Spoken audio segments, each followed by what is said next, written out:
Estamos en Saludarte, un programa sobre temas médicos. Queremos que estés al tanto sobre prevención, información y nuevos descubrimientos en medicina.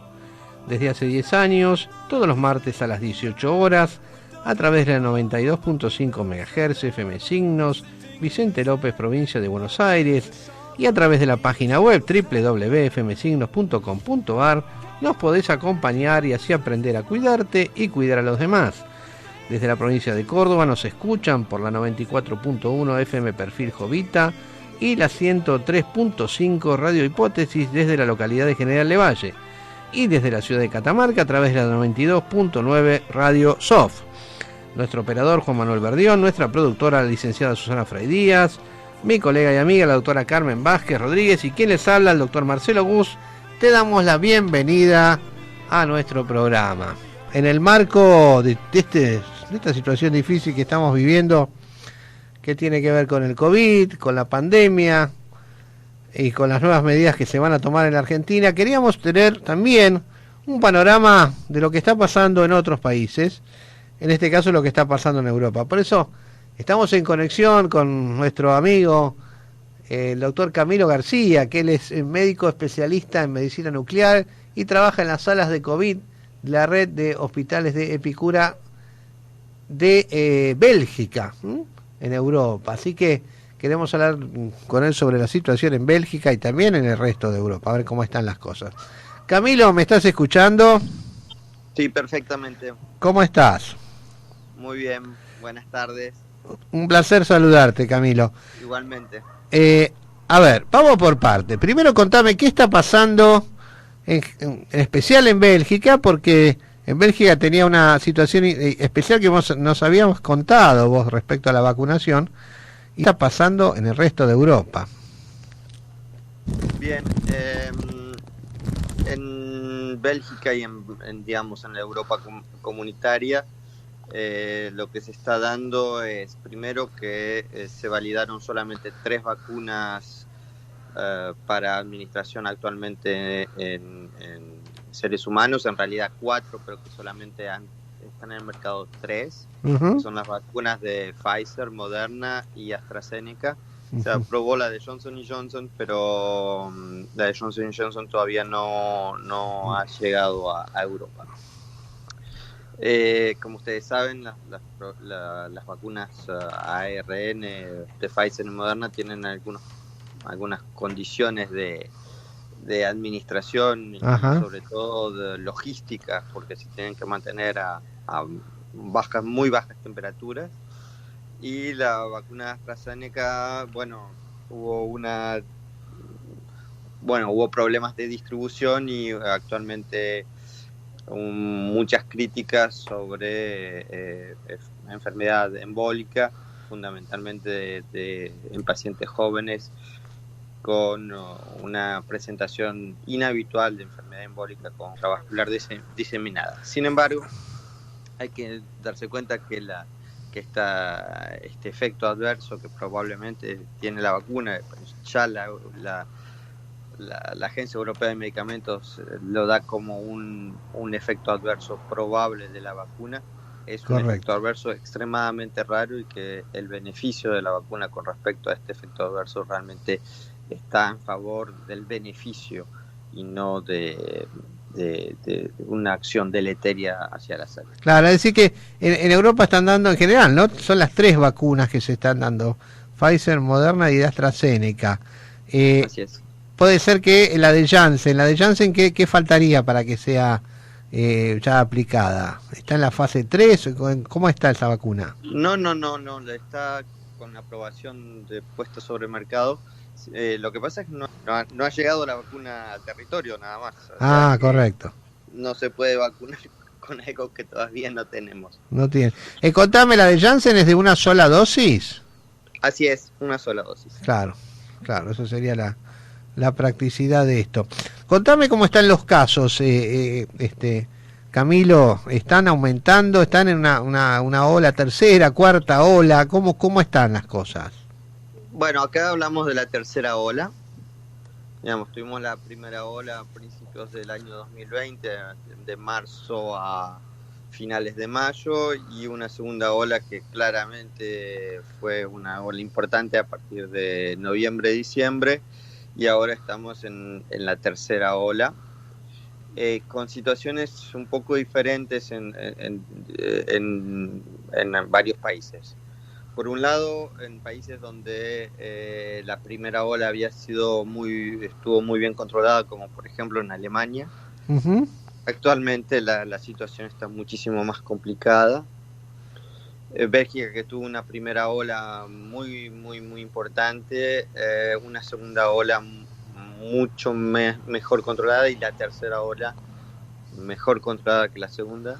Uh-huh. Y en Francia, por ejemplo, una situación un poco bastante de incertidumbre, porque hubo muchas idas y vueltas del gobierno de Macron, y una situación que intentaron aguantar hasta el último momento, y que actualmente se les ha ido de las manos en las grandes ciudades, en todo caso.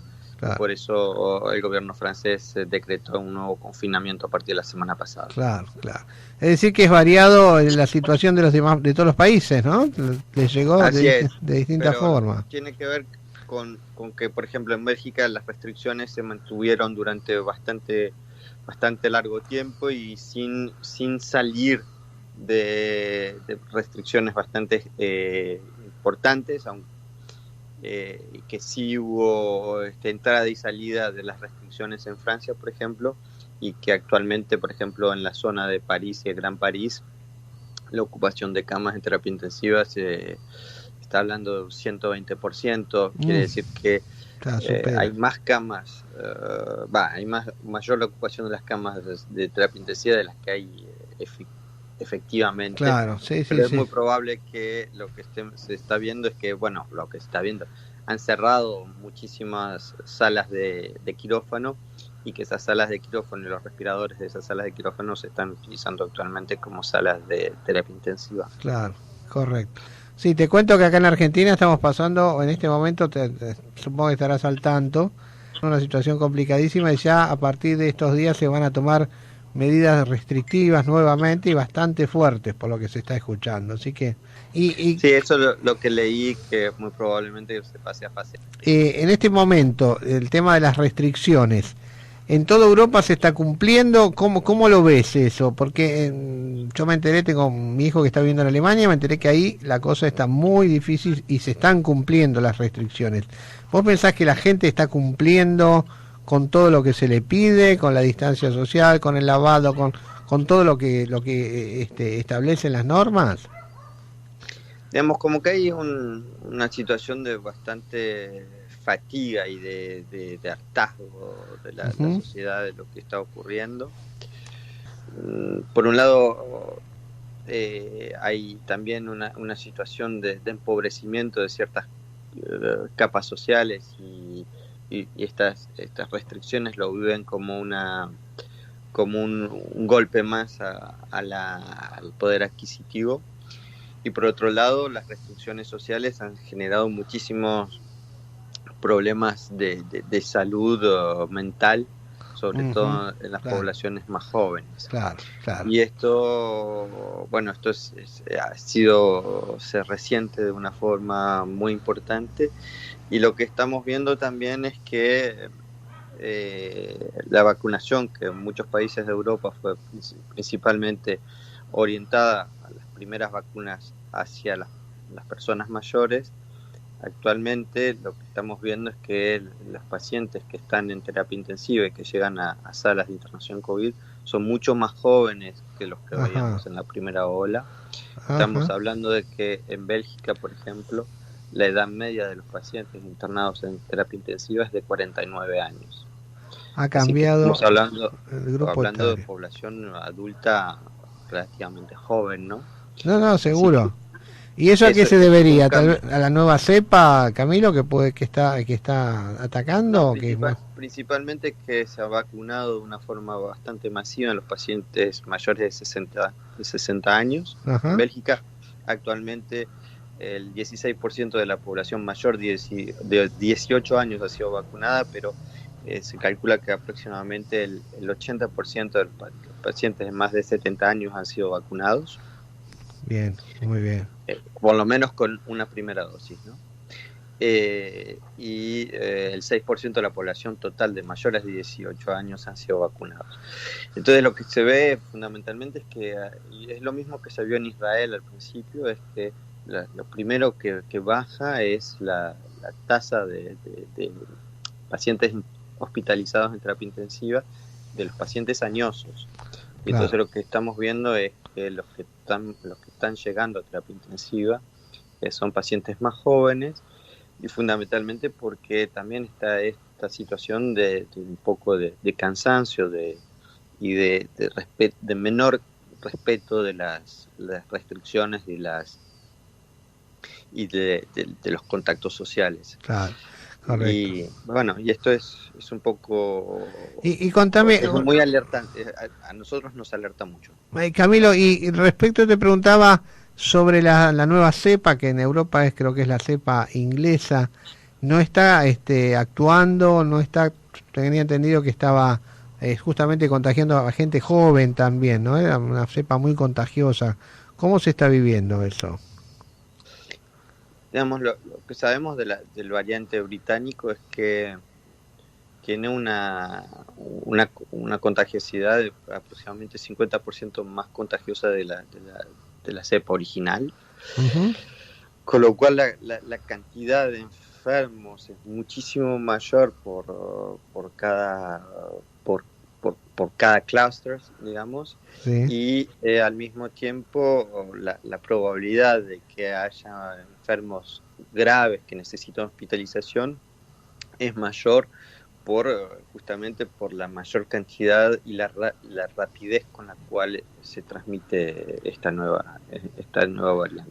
Sí, correcto. Esto hace también que la situación se degrade de una forma rápida, ¿no? Y con lo cual las acciones que se tienen que tomar a nivel de sociedad y que la tienen que tomar los gobiernos tienen que ser muchísimo más rápidas.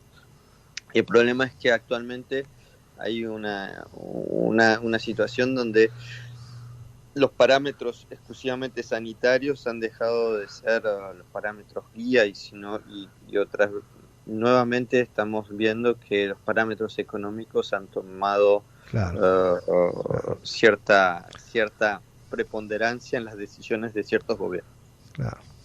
Respecto a esta nueva variante de la británica, ¿tenés idea si estas vacunas han sido efectivas o las previeron? ¿Se conoce si tienen la misma acción que en la cepa común, digamos? Sí, las vacunas de Moderna, AstraZeneca y Pfizer son eficaces contra la variante británica. Uh-huh. Sin embargo, contra la variante sudafricana y la variante brasileña parece que son muchísimo menos eficaces. Uh-huh. Con lo cual también las vacunas de AstraZeneca, de Pfizer y de Moderna son eficaces contra la variante británica, uh-huh, pero mucho menos contra la variante sudafricana y brasileña. Claro, el tema es que allá en Europa no llegó todavía la variante americana, digamos, la de brasileña y la sudafricana. ¿Hay alguna? Sí, hay, ¿Ha llegado también? Hay. Y menos que sí, la variante británica. Claro. ¿Y qué restricciones se están tomando últimamente, Camilo, en toda Europa para evitar que esto siga creciendo? Bueno, por ejemplo, en Francia y en Bélgica, las vacaciones de primavera, que son esta semana, se prolongó una semana más. Los niños no vuelven al colegio durante un mes, que era algo que era muy resistido. Los niños y adolescentes, o sea, primaria y secundaria, no vuelven al colegio durante un mes. La universidad tienen solamente clases presenciales una vez por semana. Se cerraron nuevamente todos los comercios considerados no esenciales, uh-huh, incluidos estéticas, peluquerías, bueno. Así que volvieron a cerrarse por lo menos hasta el mes de mayo. Hay restricciones a los viajes. Uh-huh. En Francia hay restricciones de movimiento de más allá de 10 kilómetros, Sí. sin justificación. En Bélgica los viajes al extranjero están fuertemente desaconsejados solamente por razones familiares o por trabajo. Uh-huh. En Gran Bretaña lo mismo, los viajes se han restringido al máximo. Sin claro. embargo, el gobierno británico va a levantar la próxima semana ciertas restricciones, por ejemplo, restricciones a comercios no esenciales y a restaurantes. En Bélgica y en Francia, por ejemplo, restaurantes, bares, cafés están todos cerrados, y esto desde casi noviembre. Claro, decir que se están dando nuevas restricciones, pero claro, el tema tiene que ver también con la vacunación, porque Inglaterra está vacunando mucho y en este caso tiene la posibilidad de empezar a bajar las restricciones. Se me ocurre que ese es uno de los motivos, ¿no? Sí, han vacunado mucho, con una política un poco egoísta y casi de política de piratas. Para que tengan una idea, la Unión Europea ha enviado 25 millones de vacunas a Gran Bretaña, y Gran Bretaña no exportó ni una sola vacuna a ningún lugar del mundo. Ajá. Hicieron tráfico de vacunas a través de la frontera de Irlanda del Sur y Irlanda del Norte, o sea, de la República Irlandesa e Irlanda del Norte. Ajá, mirá. Así que la política de vacunación británica tiene, bueno, uno puede asombrarse, decir que bien lo están haciendo, pero cuando esa política tiene que ver con acciones que son extremadamente criticables desde el punto de vista ético, cuando estamos viviendo una pandemia a nivel mundial, me parece que hay algunas cosas hay que decir. Por otro lado, sí, actualmente las condiciones en las cuales se están produciendo las vacunas, y las vacunas como medicamentos, en una lógica neoliberal donde lo más importante es el respeto casi a rajatabla de mantener el sistema de patentes como único sistema que guía y es el faro del business, de sí, de los negocios, sí. Esto tiene que también decirse fuerte y claro. Hay numerosos laboratorios en el mundo capaces de hacer vacunas que hoy por hoy están casi parados, como por ejemplo Pasteur Mérieux, como puede ser Sanofi, y que por una razón claramente económica estos laboratorios no están produciendo vacunas cuando podrían de una forma masiva estar produciendo vacunas para que toda la sociedad, todo el mundo, todos los seres humanos del planeta pudieran recibir vacunas. Pero no producen porque no los dejan. No porque el business de las farmas es eso, es mantener bajo su control las patentes, claro, de los productos que han hecho, y entonces no tienen una lógica de decir, bueno, vamos a abrir las patentes, aún pagando mínimos de royalties, pero ni siquiera eso. Claro, manteniendo un sistema de casi coercitivo del acceso a las vacunas, que a mi criterio, hoy por hoy está claro que los medicamentos son bienes esenciales y derechos de los seres humanos y no propiedades de ciertas farmas. Pero bueno, esto es toda una discusión. Un solo gobierno, un solo parlamento en Europa votó una resolución, que es el Parlamento italiano, para que las vacunas contra el COVID sean declaradas de acceso irrestricto para que sean producidas por diferentes farmas. Y esto me parece que hay que decirlo claramente. Claro. Hoy por hoy se necesita que la capacidad instalada, porque hay laboratorios que podrían producir vacunas, sean utilizadas de una forma intensiva y extensiva para que todos los seres humanos podamos tener acceso a las vacunas. Exactamente, coincido con vos, Camilo. Pero evidentemente esto está representando un negocio fenomenal, ¿no? Para algunos laboratorios y lógicamente lo que vos decís es cierto. surgen los Hay egoísmos. algunas cosas que hay que dejar en claro. Por ejemplo, la vacuna de AstraZeneca. AstraZeneca no es un laboratorio que tenga un know-how, un conocimiento muy importante en vacunas. Lo hicieron fundamentalmente en una alianza con la Universidad de Oxford. Sí. Y la Universidad de Oxford le pidió, una de las condiciones que puso AstraZeneca es que las vacunas sean liberadas al mercado a precio de costo. ¿Sí? Uh-huh. La vacuna de AstraZeneca es de cada dosis es de 2,20 €. Uh-huh. Hay que saber cuánto pagó la Unión Europea por las vacunas de Pfizer. Por cada dosis pagó 22 €. O sea que estamos hablando del 10% del valor de una vacuna de AstraZeneca con respecto a una vacuna de Pfizer o de Moderna. Claro, y hay que decir que AstraZeneca, entonces no hay un beneficio, hay un beneficio que puede ser de prestigio, puede ser claro. digamos, de beneficios marginales, pero no beneficio económico. Entonces esto hay que está muy bien lo que decís, claro. Camilo, y es importante esto, es muy importante esto. La otra cosa que tenemos que darnos cuenta es que la vacuna, que decimos que va a ser un negocio fenomenal, pero ¿cuánto vale un hisopado, un PCR? Uh-huh. Yo puedo decirle cuánto cuesta en Bélgica, 46 €. En Francia, 75. Es el mismo, pero ¿por qué cuesta casi el doble? No sé cuánto cuesta en Argentina, pero seguramente una PCR, o sea, diagnóstico, va a costar mucho más que una dosis de vacuna.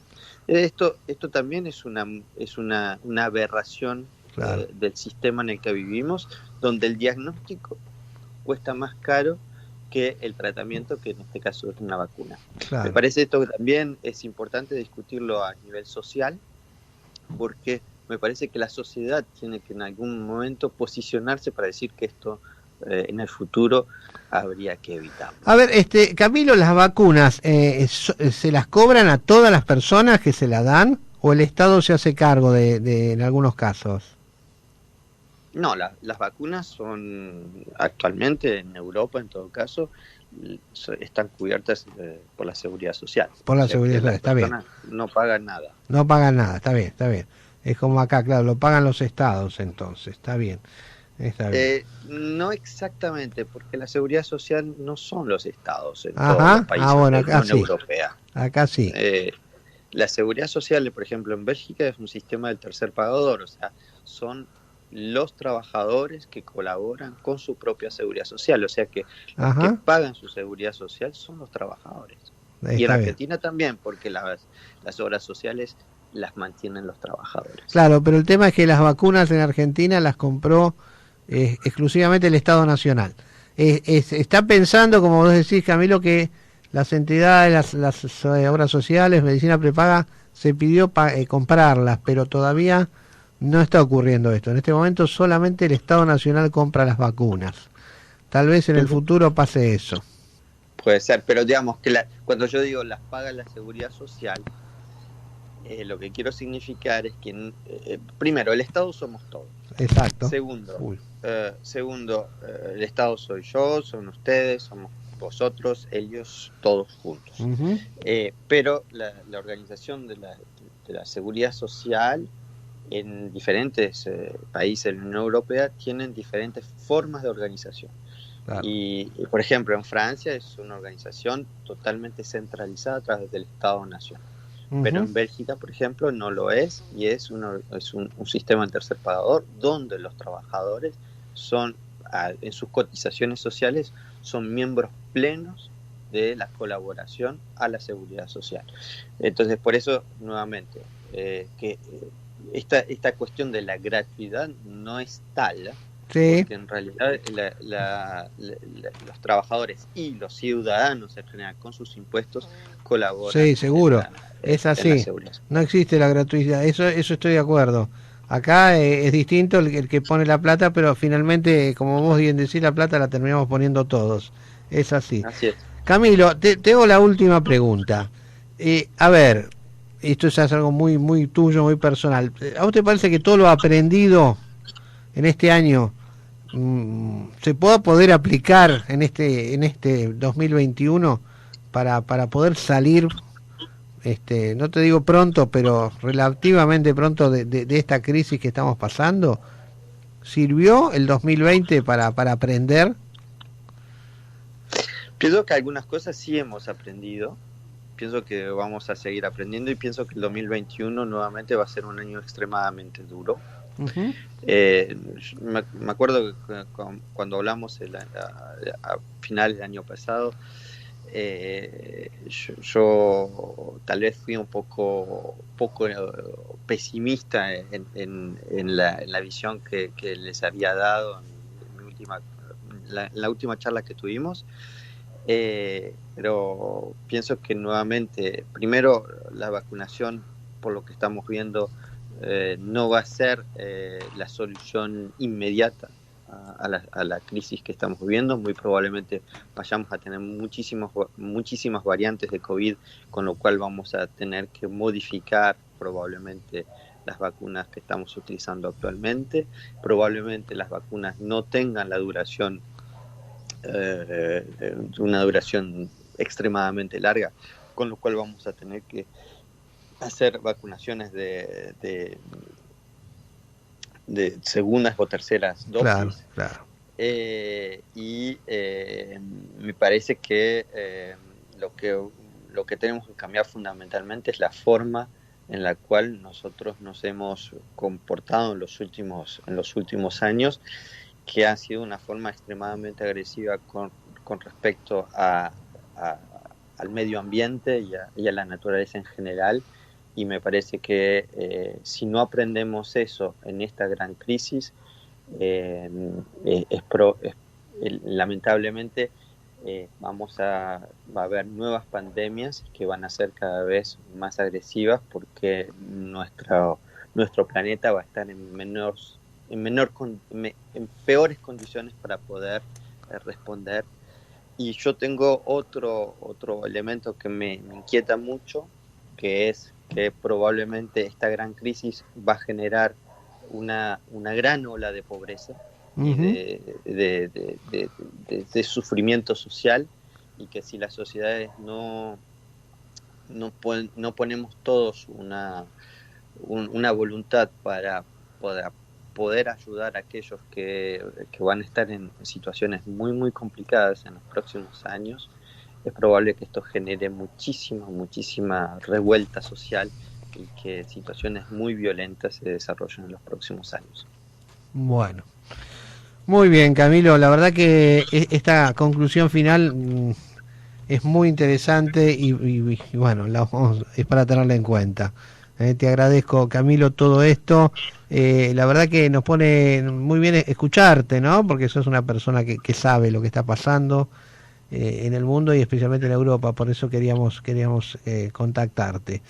Así que bueno, muchísimas gracias. Te agradecemos mucho, Camilo, y estamos en contacto permanente para charlar. Perfecto. Cada tanto, a ver qué pasa. Muchísimas gracias, que hasta luego. Una buena tarde. Una buena tarde para vos también. Bueno, hablamos con Camilo García, que es un médico especialista en medicina nuclear que trabaja en Bélgica, que conoce mucho lo que está pasando con el COVID en Europa, en Bélgica, y bueno, queríamos ver cómo están ellos, y bueno, están bastante mal, tanto como nosotros, así que el mundo entero está pasándola en forma muy difícil.